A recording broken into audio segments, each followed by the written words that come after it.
Abra sua Bíblia em Deuteronômio capítulo 11, ou então acompanhe comigo, versos 10 a 15.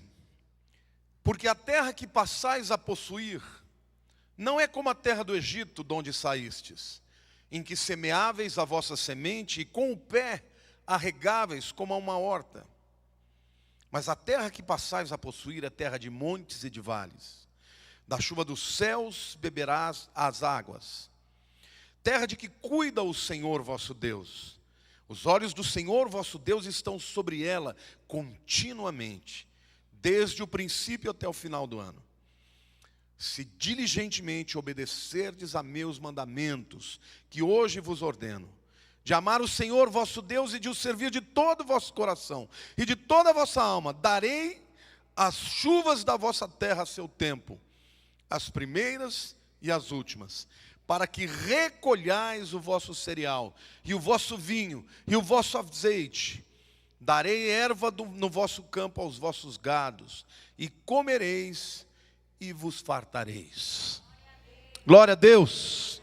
Quantos aqui reconhecem a importância da chuva na colheita? Eu acho que nunca nós entendemos tão bem, né, a importância da água e da chuva. Fica todo mundo orando para chover em São Paulo. Por quê? Porque nós sempre tivemos uma terra que chove demais. Mas quando não chove, a terra começa a ficar árida. E onde existe aridez, a semente não se transforma numa colheita. A mensagem de hoje é chamada Semeando em Tempo de Chuva. Quando a gente olha para esse texto que eu acabei de ler, Deus está orientando o povo que vai entrar na terra prometida. E Ele fala algo muito importante sobre a questão da chuva. Ele diz assim: pessoal, vocês estão vindo do Egito. E no Egito vocês não precisavam de chuva. Vocês sabem que no Egito não chove. Acontece que o Egito tem um rio que o corta, chamado Rio Nilo. E esse rio é um rio que transborda. E quando transborda, as margens são invadidas pelas águas. E quando as águas descem, a colheita toda do Egito acontece nessas margens. Então, Deus fala para o povo: escuta, vocês estão vindo de uma terra onde você jogava a semente na terra e pisava, a água brotava. Por quê? Porque o Nilo fazia o papel, não precisa de chuva. Deus fala: mas para a terra que eu vou colocar vocês, vai precisar chover. Lá não tem o Nilo. É uma terra de vales e de montanhas. E eu prometo para vocês uma coisa: se vocês diligentemente me obedecerem e cumprirem, guardarem os meus mandamentos, eu pessoalmente vou cuidar de que as chuvas venham, tanto no início do ano até o fim. O tema da mensagem de hoje é que, semelhantemente à chuva física, Deus tem bênçãos ou chuvas espirituais que Ele quer fazer descer sobre a sua vida, sobre a sua família, sobre o teu negócio, sobre as tuas decisões, sobre os teus relacionamentos, sobre toda a tua história.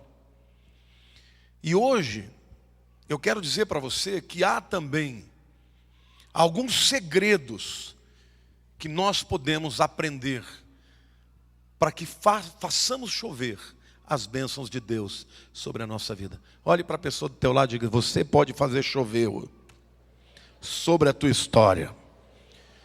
Deixa eu explicar aqui, eu não vou fazer nenhuma pagelança aqui não. Eu não vou ensinar nenhuma dança da chuva hoje. Mas eu quero apresentar para vocês alguns princípios que precisam ser entendidos e obedecidos, que, se forem obedecidos, trarão certamente chuvas de bênçãos sobre a sua vida. Olha para a pessoa do teu lado: você precisa aprender a semear em tempo de chuva. Você precisa aprender que a boa semente, quando cai no terreno onde houve chuva, vai haver uma colheita extraordinária. Amém ou não? Quantos aqui já passaram por momentos na sua vida de sequidão, de aridez, de deserto, que parece que você planta e não colhe nada? É difícil, né? Todos nós passamos por isso. Mas Deus está dizendo para o povo de Israel: eu sou um Deus que controla a chuva.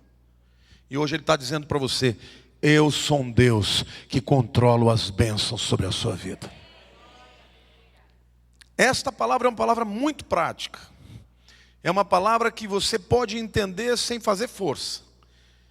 Mas muito mais importante do que entender é você praticar. Porque Deus é fiel. E o que Ele te prometer aqui, Ele vai fazer acontecer na tua vida. Mas esses são alguns princípios de como atrair as bênçãos de Deus, a chuva de Deus, para que a nossa semeadura seja em tempo de chuva e não de aridez. Primeiro princípio que eu quero apresentar para vocês vai te ensinar a fazer chover através da obediência. Diga para a pessoa do teu lado: obediência atrai a chuva de Deus. Deuteronômio 28, versículo 1 diz assim: se atentamente ouvires a voz do Senhor teu Deus, tendo cuidado de guardar todos os seus mandamentos que hoje te ordeno, o Senhor teu Deus te exaltará sobre todas as nações da terra. Veja bem, Deus deixa claro aqui qual que é o propósito dele. Deus diz para o seu povo: o meu propósito é te exaltar sobre todas as nações da terra. Amém ou não? E isso vale para nós hoje. O propósito de Deus é te levantar e não te derrubar. Mas Deus aqui fala qual é a condição: se atentamente ouvires a minha voz. Quantos aqui estão atentos? Olha para o teu irmão do lado e diga assim: não dorme não. Hoje você não pode dormir. Você precisa ouvir atentamente. E o texto diz: atentamente ouvires, e depois diz: para guardar, e tendo cuidado de guardar todos os mandamentos. Diga assim: obediência. Isso é tão simples, né? Tão pueril, tão basilar. Mas a verdade é que a maioria dos crentes age assim: lê a Bíblia e fala: isso aqui eu cumpro, isso aqui não dá. Isso aqui sim, isso aqui não é para minha época, é para aquele tempo. Sim ou não? Você já viu gente fazendo esse tipo? Não é preciso, se for ter que cumprir isso, não dá. Querido, a palavra de Deus ela é imutável. Jesus disse: passarão os céus e a terra, mas as minhas palavras permanecerão. Você sabe que os cientistas descobriram um equipamento que é capaz de trazer ou de captar o som que foi produzido há 500 anos atrás. Você sabia que o som reverbera e ele nunca mais deixa de ricochetear, vai perdendo força. Mas se eles foram capazes de criar uma máquina que capta o som produzido pelo homem há 500 anos atrás, que dirá a palavra de Deus que é proferida, querido, ela reverberará eternamente sobre a tua vida. Amém ou não? Então não tem essa história de eu dizer: isso aqui não dá, isso aqui é paradoxal, isso aqui é contraditório, isso aqui é inexequível. Não existe isso na Bíblia. A palavra de Deus ela é imutável. Ela não perdeu a sua força.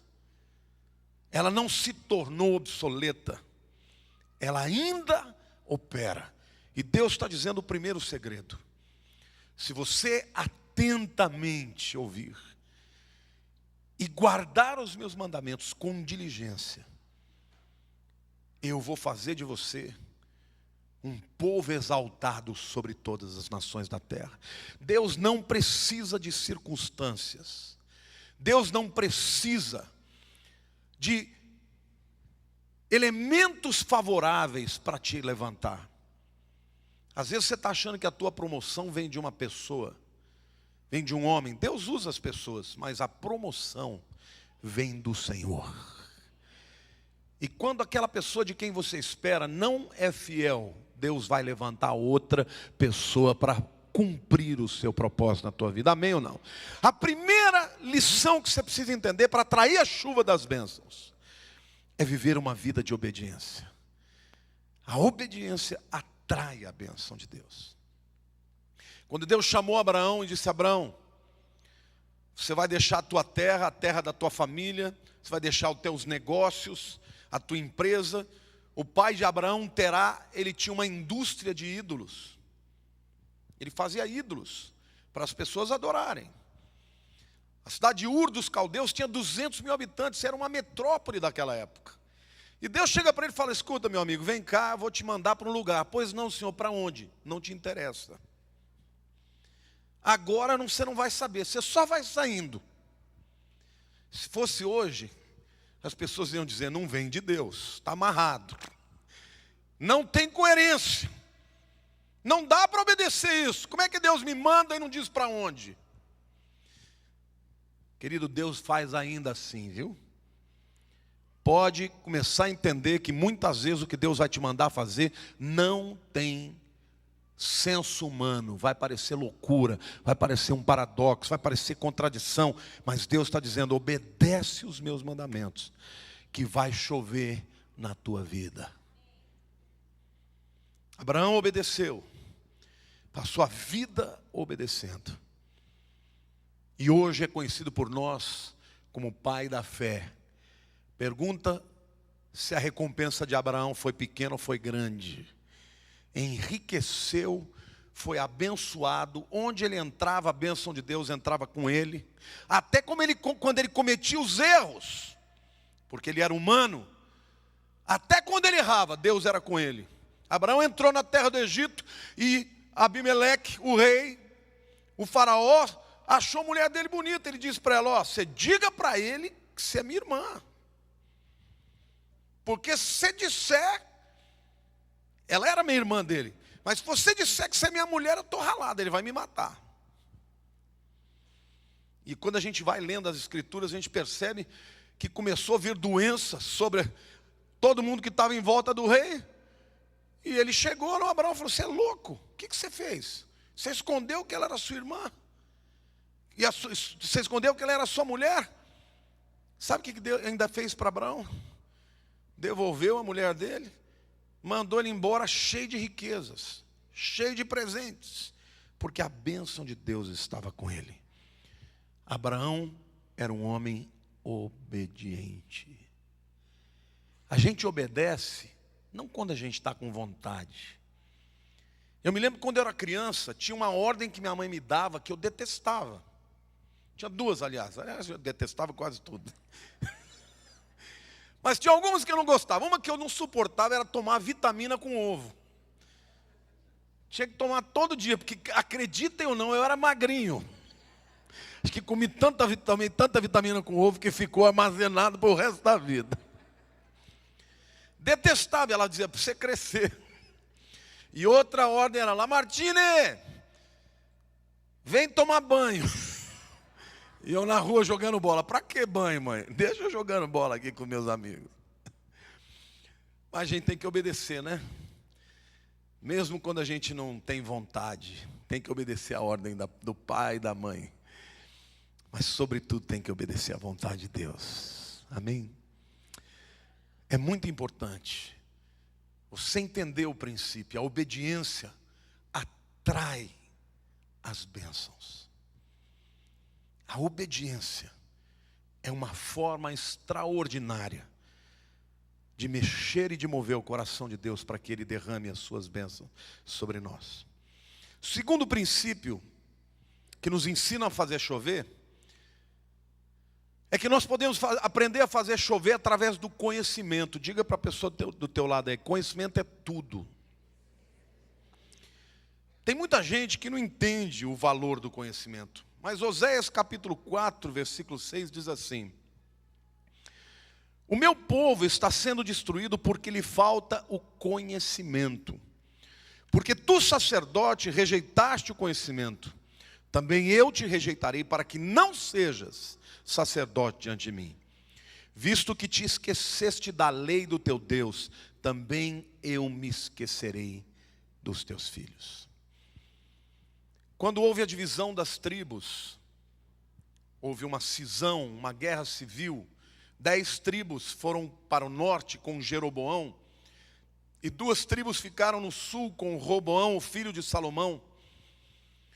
E as tribos do norte foram cada vez mais se afastando e entrando num caminho de apostasia. Neste período, Jeroboão II estava levando o povo e aos sacerdotes, todos eles idólatras, à bancarrota. Pela falta de obediência do povo de Israel, em 20 anos eles foram levados para o cativeiro na Síria para nunca mais voltar. E Deus está dizendo para os líderes: o meu povo está perecendo por falta de conhecimento. Deixa eu perguntar, quantos de vocês viram nas notícias aquela jovem que morreu porque fez uma cirurgia, foi inserir silicone e morreu? Ela foi fazer a cirurgia com uma pessoa que fez 2 semanas de curso. 2 semanas de curso, como injetar silicone numa pessoa. Você teria coragem de fazer uma cirurgia, vou operar o coração, com um médico que nunca fez isso na vida? Não, mas espera lá, pastor, ele fez um curso de 2 semanas. Mas nem sapo sobrevive. A falta de conhecimento leva ao perecimento. E Deus está dizendo: o meu povo está perecendo porque não foram ensinados. E hoje Deus está dizendo para você: você tem sido ensinado. Nesta igreja, qualquer pessoa que suba aqui destila o conhecimento de Deus. Todo conhecimento é necessário na sua área profissional, na sua vida familiar, mas sobretudo o conhecimento de Deus. Essa semana uma pessoa me perguntou assim: como é que você sabe que Deus falou com você? Muita gente me pergunta: como é que você sabe que foi Deus que falou? E eu fiquei pensando nisso, e eu queria dizer para vocês o que eu poderia ter dito para a pessoa, mas não me veio na cabeça. Como você não sabe que Deus te falou? Quem aqui tem filhos? Levanta a mão. Se você ouvir a voz do teu filho no meio da multidão, você reconhece ou não? Por quê? Por que você conhece a voz do teu filho? Porque você o conhece. Sim ou não? Você tem que ficar fazendo força para reconhecer a voz. Você tem que fazer força para reconhecer a voz da Duda? Se ela estiver falando no meio de 20 meninas, você sabe que ela está lá? Por quê? Conhece faz tempo, né? O meu povo perece por falta de conhecimento. Sabe por que eu reconheço a Deus quando Ele fala comigo? Porque Ele já falou muitas vezes. Sabe por que eu reconheço que Deus fala comigo? Porque eu busco todo dia. Porque eu falo com Ele o dia inteiro.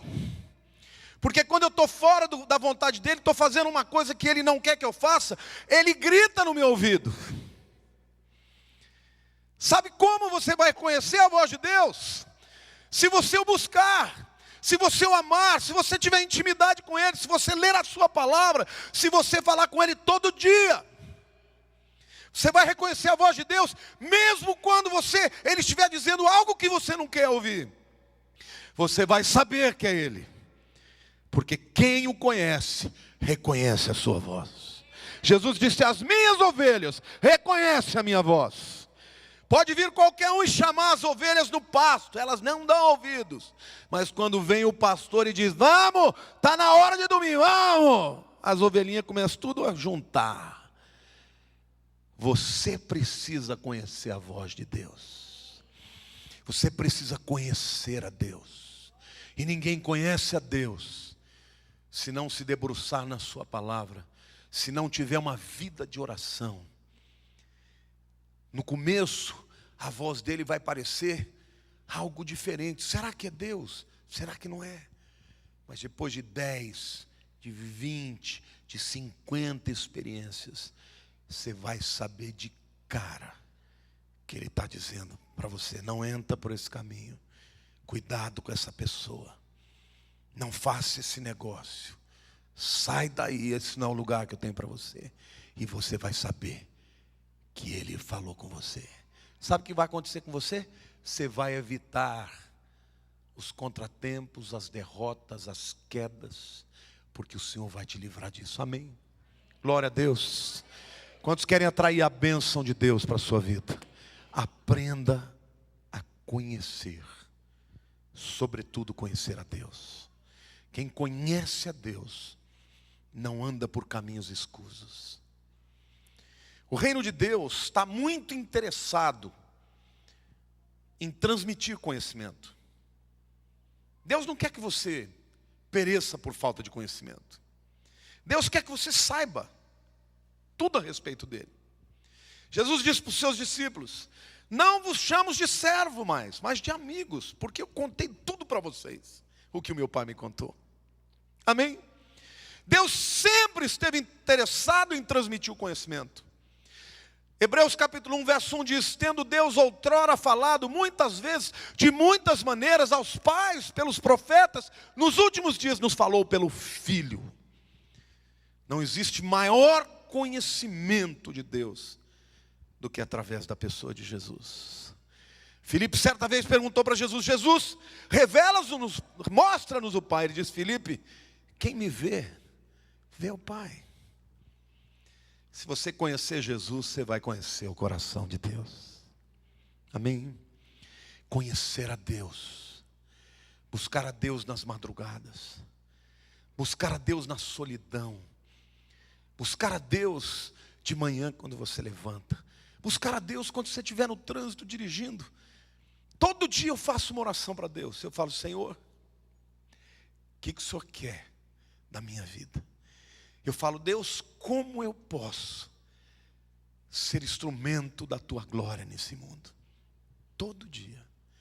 E eu aprendi na minha história que até quando Deus se cala, Ele fala. Às vezes Deus se cala, mas Ele vai dirigindo a sua vida. E é maravilhoso ser dirigido pelo Espírito de Deus. É maravilhoso você saber que se você tomar um passo errado, Ele te puxa de volta. Que o crente que busca Deus e busca o seu conhecimento jamais entrará num caminho que vai levá-lo à morte. Porque a Bíblia diz claramente que Deus revela as suas verdades aos seus profetas. Amém? Você não precisa viver atrás de profecia de ninguém. Deus fala com você. As pessoas querem ouvir profecia, por quê? Ah, o profeta errou, eu estou me danando porque o profeta profetizou errado. Deus quer falar com você, meu irmão.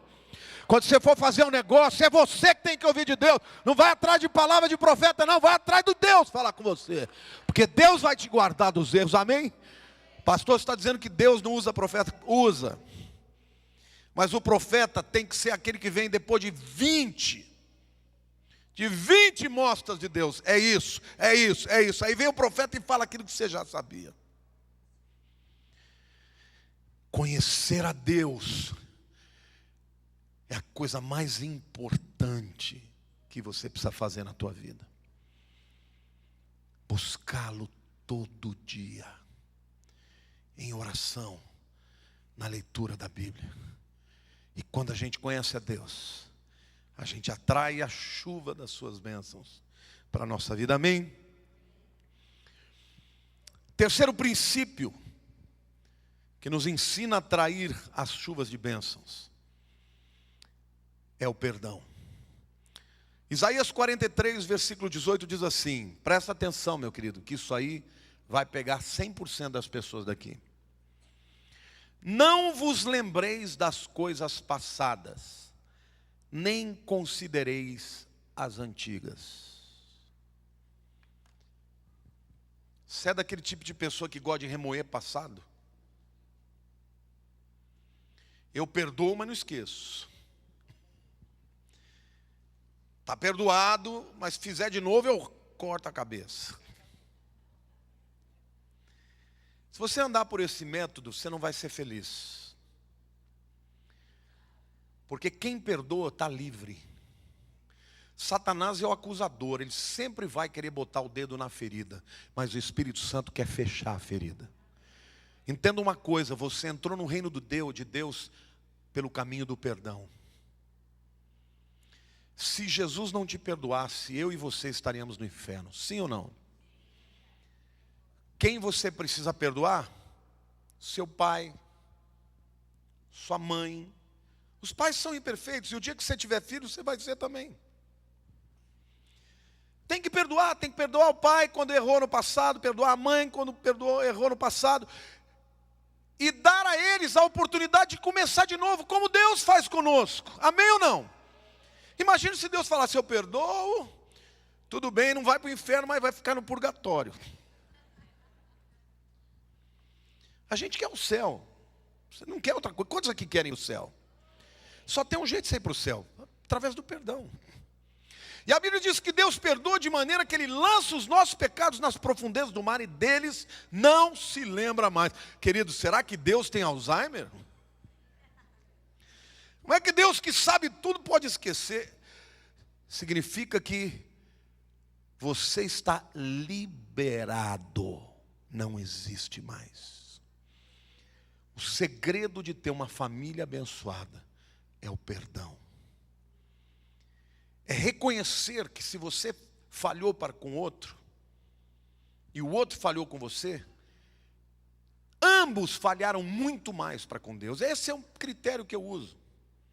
Toda vez que alguém faz algo contra mim que me magoou muito, e a gente se magoa, eu me lembro que eu já fiz coisas piores para Deus.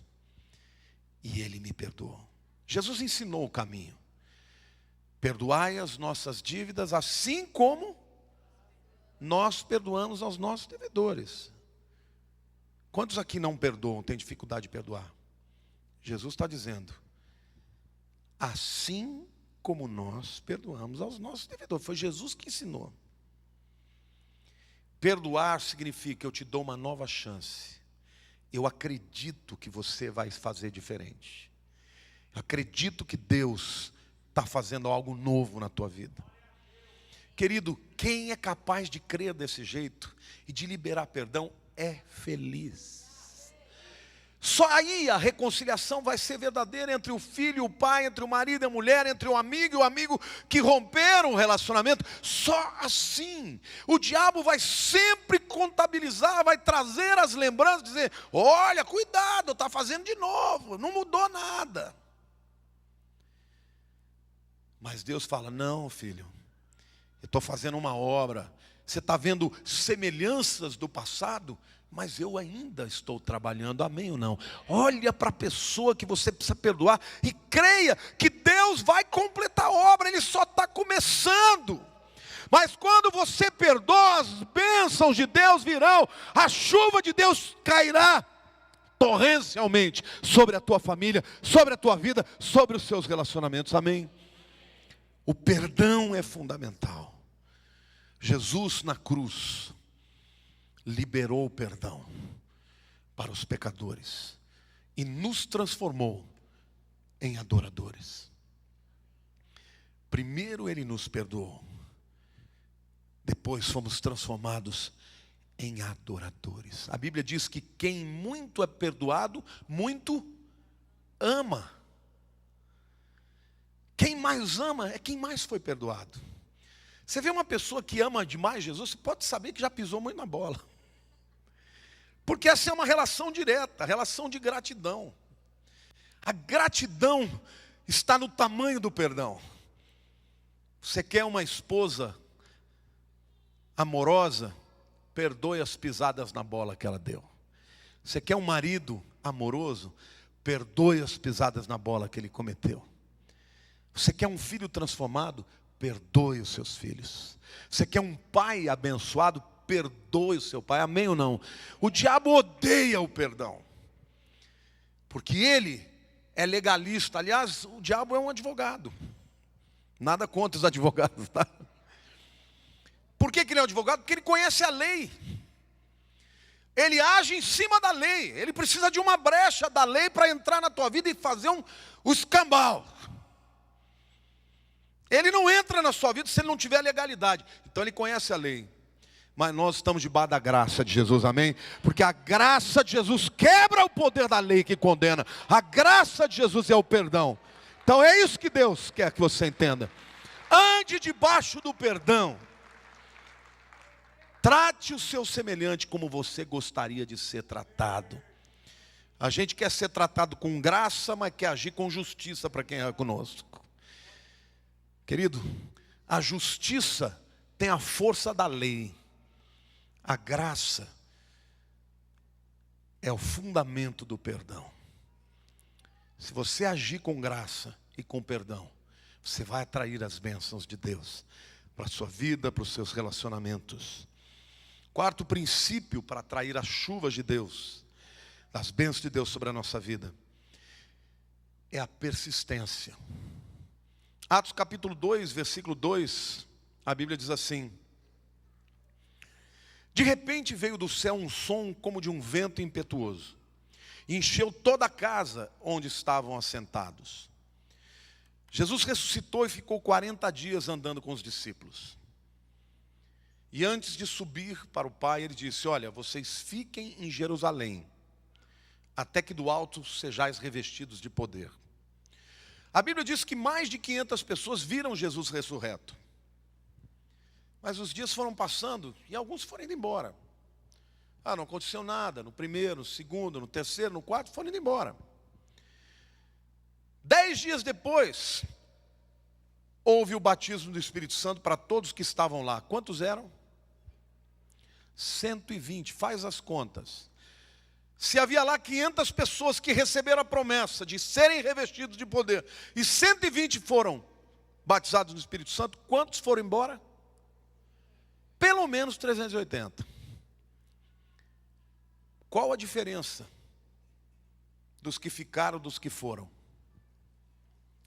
Perseverança. Deixa eu dizer algo para você, que é uma lição que você certamente já ouviu, mas vale a pena repetir.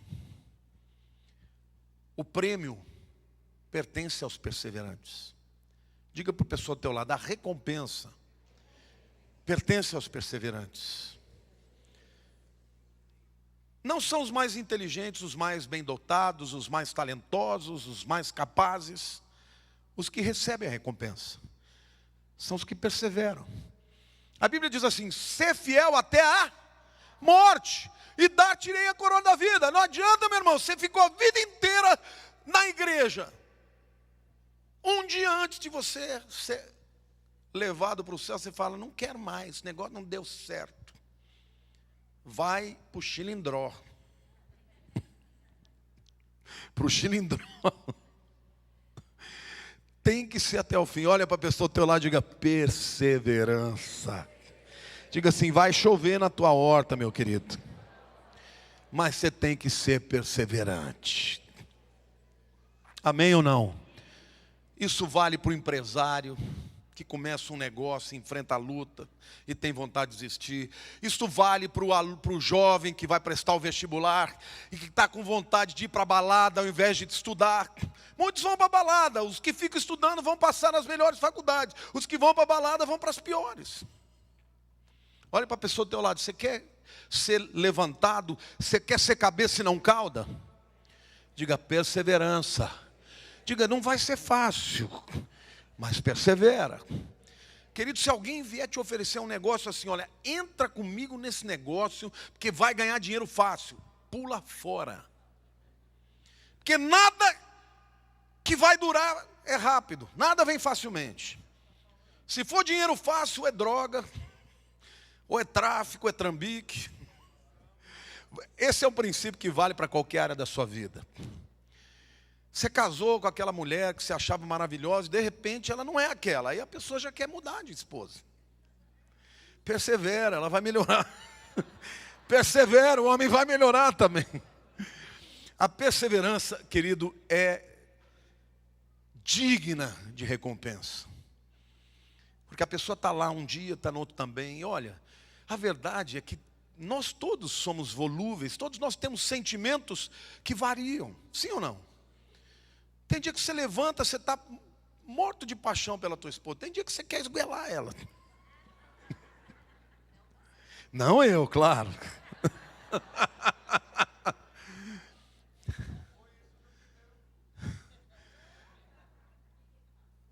Não, eu não falei nada, eu só falei que você é maravilhosa, mas de vez em quando vocês têm seus negocinhos, eu também. Nós somos humanos, mas o segredo, eu me lembro que quando eu casei com a Lilian, lá no Palavra da Vida, eu fui estudar no Palavra da Vida, e o seu Haroldo quis botar uma foto de capa de revista, e o tema da matéria era de briga, de relacionamentos, né? Então aparecia eu de luva de boxe e a Lilian como é que chama aquele, um rolo de macarrão. E a gente tinha acabado de casar, lua de mel, tudo bacaninha, mal sabia ele que aquilo era o profético. Que passamos um ano, eu querendo esmurrar, ela querendo me dar uma cara. Nunca nos tocamos assim, mas foi muito difícil. E a gente perseverou. No segundo ano nós fomos ter aula com um casal chamado Davi Cox e Dona Marianne sobre família. Lar cristão. Parecia que toda aula alguém tinha contado a nossa história para ele. E a gente foi colocando em prática. E Deus praticamente mudou. O segundo ano parece que viramos a página. Paramos de brigar imediatamente. E estamos há 31 anos juntos, vivendo uma vida de vitória. Perseverança. Quantos aqui são casados há mais de 10 anos? Parabéns, vocês são perseverantes. Quantos são casados há 20 anos? Parabéns, vocês são muito perseverantes. Hoje em dia as coisas não duram, né? As pessoas desistem. Mas para quem persevera vale a pena ver os filhos crescerem, os filhos casarem, nos darem netos. Por quê? Porque decidimos que a nossa aliança é diante de Deus e é para sempre.